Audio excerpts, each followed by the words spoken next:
Hey y'all, my name is Tod Meisner. By day, if you will, I'm Senior Analyst for State Farm. By night and or any other pockets of time I carve out, and also I'm an Adjunct Instructor, primarily for WVU. So I teach digital storytelling and social media and marketing, both similar-ish but different courses. Storytelling is a piece of social.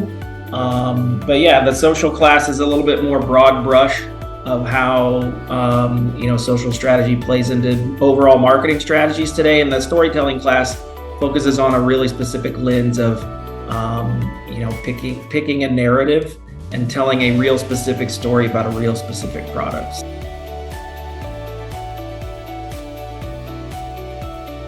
I'd be lying if I didn't say I knew of the program and had my eye on the program, but I had not, didn't start out as an adjunct at the graduate level. So wasn't sure what it took, but kind of had to cut my teeth and prove myself. And then as with most jobs, it's about who you know. So I'd be remiss if I didn't mention Karen Freeberg. Karen had been a guest lecturer in some of my other classes. I'd lectured for her.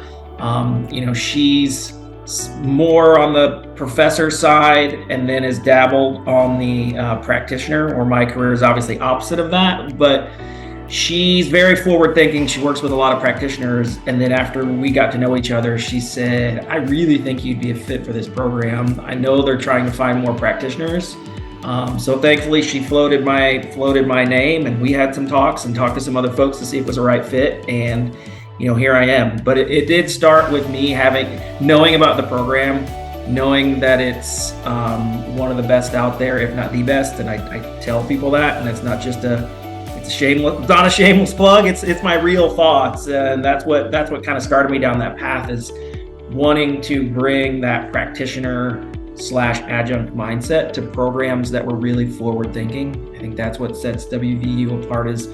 It's a program that I'm very proud to be a part of.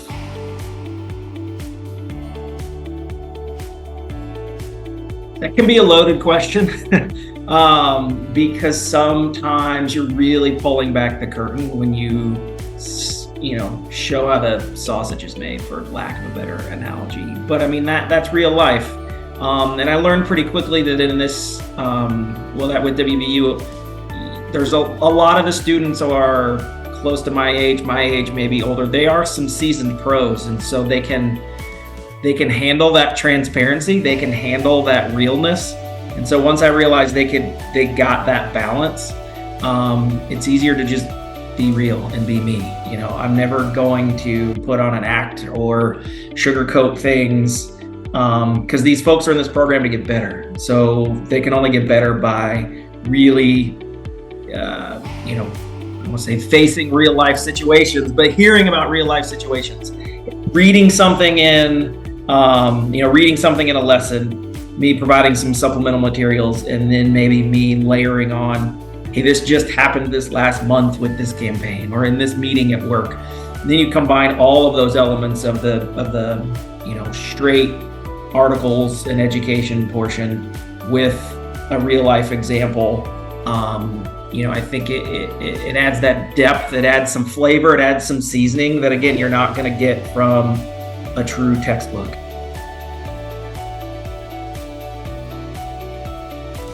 How I begin each term with how I'm going to approach how I teach, which is support and challenge. So I'm always preaching, I'm going to use the support and challenge method. Or I just finished reading the book Radical Candor, which is the same way, where you're open and honest with someone to challenge them, but you strike that delicate balance. And so I always tell students, look, this is a graduate course. There's a lot of work, and it moves fast, and deadlines are important.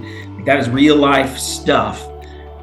So I'm going to really push you, and I'm going to push you up to the edge, but I will never push you over the edge. I will never, have you, throw you in the deep end sort of thing. I'm always going to be there to make it challenging, but will answer questions if you have them. Provide more examples than what I already did if you have them.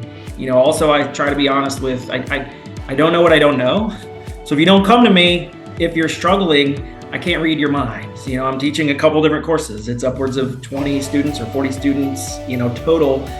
If you don't tell me that something isn't clicking, I can't read everybody's mind. But if you do come to me, I will unpack it. I will make sure you're clear.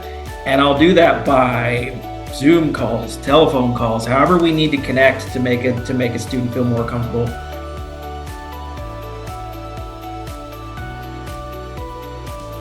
Yeah, I gotta find somebody who's gonna be able to do the outdoorsy stuff and probably handle up on a weapon, because I'd be the one behind that person. Can they be, well, I was gonna say real and or fake. If we're talking zombie apocalypse, then probably fantasy. Give me John Rambo. Give me Rambo as my leader, and I will definitely play the role of sidekick.